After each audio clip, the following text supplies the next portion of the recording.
Hello, my name is Kiriath, and today we're going to talk a little bit about supply and demand. And this is almost entirely down to the fact that the contrast paint range up for pre-order, as in fact you probably saw on the channel community page, I was like, hey, if you're going to order this, you could use the affiliate link that's here, and also down there. And a lot of people did, and it immediately went out of stock everywhere. Like a whole bunch of the contrast paints are now gone. They've been pre-ordered to hell and back. They are no longer available. There is not enough stock for it at all. And I've seen a lot of talk about essentially how that's a severe mess up on the part of Games Workshop. But I don't actually think or know if that's necessarily true, which is what we're going to talk about a little bit. Before that, the first plastic sister, which technically isn't the first plastic sister, but of the reimagined range of Sisters of Battle, it is sort of the first. But look, there's going to be a Sisters of Battle model available on Warhammer Day, which is the 29th of June. You can get it from Games Workshop stores, you get it from like FLGS, wherever you fancy going, you can grab it. After that point, it will be available only through Games Workshop directly from their website. So don't worry if you don't grab it on that day. That's not your last chance to get the first plastic sister, which is technically the fourth plastic sister, because we already have Celestine and we already have the two Gemini Superior, but I don't know if they technically count really, because that was before the whole redo of the whole arm, whatever. You can get that at the end of the month, and then after that, if you miss it. So it's not going to be an exclusive thing. It's not going to be like a one-day limited thing. You can grab it after that, luckily, happily. It looks great. It does look great. Much though I might take the piss, it does look great. So let's talk about the contrast paint situation and the kind of the issue of supply and demand when it comes to releasing a very popular new product, as it turns out. Anyway, going into this, there's a few things we need to remember probably, which is that the contrast stuff has been hyped to hell. Games Workshop has talked about it a lot.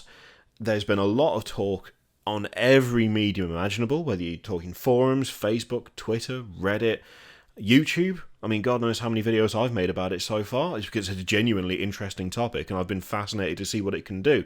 In the hands of like really skilled painters, there's some crazy stuff going around. Like Mango Miniatures has done some insanely good work with it. Darren Latham, designer of miniatures at Games Workshop, former heavy metal painter.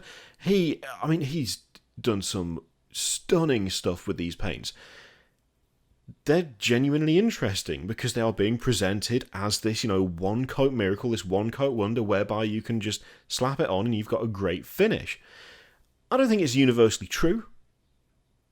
On reflection, having looked at a few examples and having looked around at what people have been doing with it, I don't know that it's necessarily the case that every single colour of that is going to work perfectly as a one coat solution for every miniature under the sun. They're definitely going to have strengths and weaknesses depending on the surface they're being placed on. I mean, a big part of it is, something that works great for, I don't know, like the muscled body of a Age of Sigmar Khorne Slaughter Priest. Would that colour work over the smooth armour of a Space Marine Primaris? In some cases, yes. I think in other cases, maybe not so good. We just have to experiment and find out. And luckily, there are plenty of people on YouTube who are already, giving you examples of what can be done and what can be achieved. But they have been talked about a hell of a lot. They have been talked about a load. People have been getting properly excited. There's been loads of questions as to when they were going to be released, how many colours there'd be, when they're able to pick up, all of this stuff. And Games Workshop, in fairness to them, they have to market their stuff because, well, why would you not market a new product? It's like that. You want to sell them. You do want to sell them, so you are going to encourage the conversation. You are going to give examples. You are going to send samples out to people on YouTube, which is what they did. Which, again, very sensible. Not just people on YouTube, people who run blogs and all that kind of stuff as well. It's a sensible move. It's a good move to make because you want to drum up that interest. The hype for them has been really, really high, which is why I can understand why some people are looking at the fact that some of them went out of stock almost immediately with a kind of disappointment and frustration where it's like, well, you saw how much we were talking about this. You saw how much we were looking forward to this. You saw how much we wanted this product. How the hell have you managed to release it and not make enough so that everyone can get on it? How have you managed to do that? Like, why have you set yourselves up to essentially not give us the thing you've been promising us? And on the surface, it's like, I can totally understand that. I can totally understand that. It's very difficult not to feel disappointed when you have got yourself, excited and ready to try something new, and then it's just not available. I mean, that applies to all walks of life, not just contrast paints, obviously. But I can totally get that viewpoint. But the thing is, it happens with like pretty much everything. One of the amazing overall, the recurring thing that happens with MMOs, or at least used to. I don't know whether it does now. I haven't played like an MMO for ages. I don't know how the popularity is stacking these days, but back in the day, invariably, when an expansion launched, I mean, World of Warcraft being the classic example, of course, when an expansion launched, or when a game that only has online launches, the servers get annihilated immediately. They are wrecked. They're destroyed. No one can log in. There's a queue time of 8 million people, and you're at 7,999,999. It's a horrible experience for all involved. And every single time that happens, we all sit there, and I remember this distinctly, going, they knew this was going to happen. It happens every time. Every single time it happens. Why do they always make this happen? Why do they not prepare for this shit? Why do we have to put up with it every single time? In a way, it's a similar thing with release of physical products.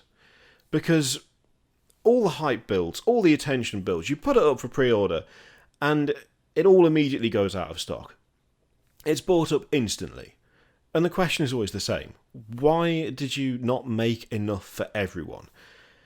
To be honest, there's a couple of reasons as to why you wouldn't bother with that.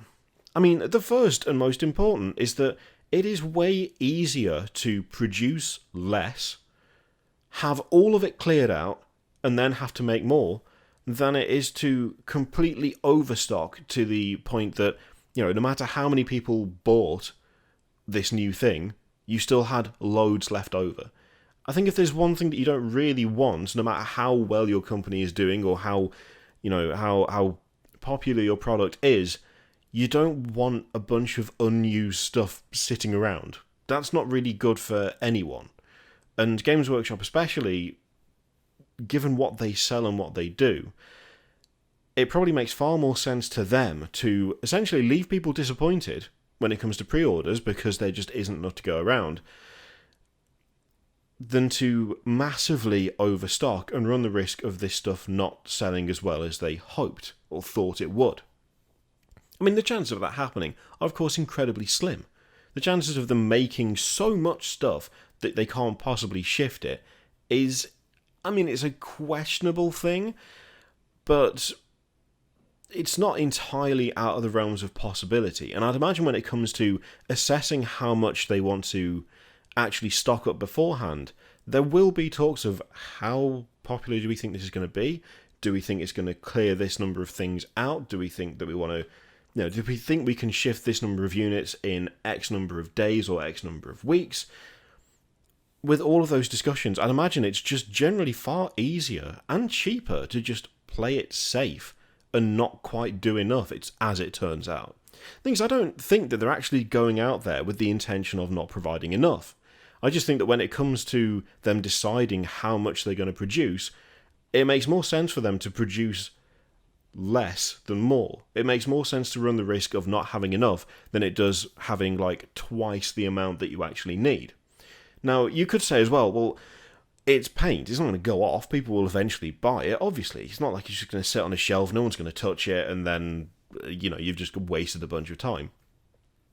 No, but shelf space is one of those things whereby you don't, again, really want to waste it too much. I mean, there's one of the reasons that a lot of Forge World stuff disappears. It's just taking up space that they can't warrant having that space taken up by that product when that product isn't selling. It's like, well, yeah, we could make a whole bunch of this particular dreadnought or a whole bunch of whatever and store them indefinitely on the basis that someone is going to buy it at some point, but then we run the risk of people just not buying it, and so we've just wasted a load of storage space that could have been used for things that people are buying. And it's going to be the same principle for absolutely every product they make. There is also the very real chance that quite often with all of this stuff, it is impossible to prepare fully for the number of people that are going to be interested. It is literally going to be a case every time of, okay, we know this is going to be popular. We know people are going to be excited about this. We know that people have been talking about it. We know that this product is almost guaranteed to be a roaring success. So, let's plan for that. Let's make way more than we would do normally for a launch like this. Let's make sure that we've got plenty of this stuff to go around, that we're not at risk of selling out immediately. And then they do that. And then they sell out immediately. Like that's not really beyond the realms of possibility either. That preparations are made for, a vast number of people turning up and trying to clear out shelves, and then it just happens anyway.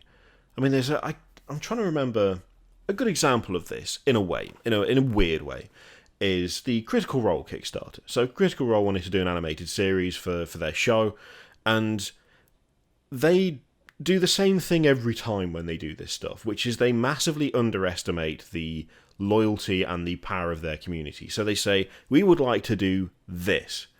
And the community goes, here, have literally everything I own. I'm going to sell my house, take my life savings. And they don't know what to do with it at all. Which, to be honest, is a good position to be in, and I'm sure it's a nice position to be in, even if it does lead to constant panic attacks every time they release anything. But you're not telling me that, like, Games Workshop, for instance, doesn't have a zealous customer base. Because they really do. We are all absolutely horribly addicted to the plastic crack. We constantly buy models, we constantly buy paints. Hell, half the time we're constantly buying paints whilst complaining about the paints that we're buying, about how the pots are annoying and how the paints dry out and how, the pigment is crap or whatever. I complain about the design of these things endlessly. They're not good design. I don't like the design of them. And yet the vast majority of my paints are still Citadel paints. I mean, you only need to look behind me at the dumb Dreadnought army. That is not the work of someone who is sitting there and going, okay, well, I do quite like their stuff, but not enough to spend the money on making an entire army of Dreadnoughts. They're not going to get that amount of they're not going to get that amount of custom from me. No, I've bought a shitload of Dreadnoughts from them. And it's the same for everyone else. It could very well be that it is just people want it that much and they didn't even think that people would. Despite the hype, despite the build-up, it could be that they actually sat there and went, this is going to be a pretty big release, so we need to push the boat out and make sure we go above and beyond what we would do normally. And then everyone showed up and went, you know what? I will take everything. And funnily enough, it just sells out instantly. I mean, a good example of this as well is that the number of times I said I don't know whether pro painters are going to go for this, and the number of times I've seen people say, oh, pro painters probably won't be that interested, it's for beginners, it's for newbies. I don't think that's turned out to be true at all. I don't think that's turned out to be the case in any way, shape or form. I've seen a few people say they're not going to get them, but the vast majority I've seen, from people who are literally just picking up the hobby to people who've been painting for ages and can, create literal works of art out of miniatures that put me to shame in every department, is untrue. They've all fucking bought them. Everyone has. I don't really know whether it's genuinely possible to plan for that. Especially if you need to take into account things like what we first talked about not overstocking, about not, completely blowing your load on building or creating an absolute shed load of this stuff. I don't think that it's really one of those things that needs to be that needs to be got angry about, I don't think it's that much of a big deal. I think there's probably a good reason for them not producing, vast quantities, the amount that, you probably would look at and go, there's no way people would buy those. Because even if people did, there's still a good chance that they wouldn't. And I'm sure there will be points, there's probably points in every company's history whereby they assume something's going to go fucking great. They assume things are going to go absolutely fantastic, that this has had a load of hype. It's, we've got adverts everywhere. People are talking about it left, right and centre. It comes out and then no one gives a shit. No one buys it. The projected sales are through the roof and the actual sales are stalled somewhere in the basement. No matter how hyped up something is, there's always a chance for failure. And I think when you look at all of that stuff combined, when you look at, not wanting to overstock and have stuff sitting on shelves for months, when you look at, planning on just whether mass production now is better or whether to do limited run and then build up depending on supply, whether you look at the fact that perhaps they did think that this was going to be absolutely amazing and therefore over-prepare, but it still wasn't enough. There's still always that consideration as well, that perhaps this is going to be grand, perhaps this is going to be great, people are going to love it, or maybe it's not going to quite hit that meter, and erring on the side of caution might be a good idea. At the end of the day, yeah, it is disappointing to not be able to grab every single contrast paint on launch. If you were too late, if you missed it by 2 hours, you don't get the colour you want. That is disappointing, obviously. But it's not like they were never going to make more. And it's not like they're going to be unavailable from this point on. As long as people buy it, they will continue to make it, and they are continuing to make it, and they've said they're going to make more, that it will be available from like local stores, from third-party retailers, from their website. It's a delay, but that's all it is, and I really don't think it's a delay down to incompetence or, not bothering to put the work in. I just think it's probably a lot more complicated than that. So, yeah, that turned out to be very rambly once again. I need to stop rambling quite as much as I do, don't I? Thank you very much for watching. Let me know what you think of all of that in the comments down below. As I've mentioned in the last couple of videos, YouTube is having a hilarious time with their advertising once again, because God knows we can't go 3 months without some shitstorm affecting this godforsaken platform. If you fancy supporting the channel, then there is a link to Patreon in the description, if you would like to do so in a manner that does not require any additional outlay at all, and you buy 40k stuff or Age of Sigmar stuff, or there's a whole bunch of other systems that Element Games have got. There is a affiliate link also in the description that you can click on. You spend your money as normal. It doesn't cost you any more than it would do normally, and they already give between 15 and 25% off all of their shit. But I get something for that, so that's a no extra required method of supporting the channel as well. If you want to, you don't have to. It's not an instruction. I'm not your mum. I'm not telling you what to do, but they are options available should you wish to take them. Thank you very much for watching. Feel free to click all of the shit. Videos, Patreon, subscribe, all of that stuff. Click it if you like, and don't click if you don't want to. And I will see you for the next one. Toodaloo.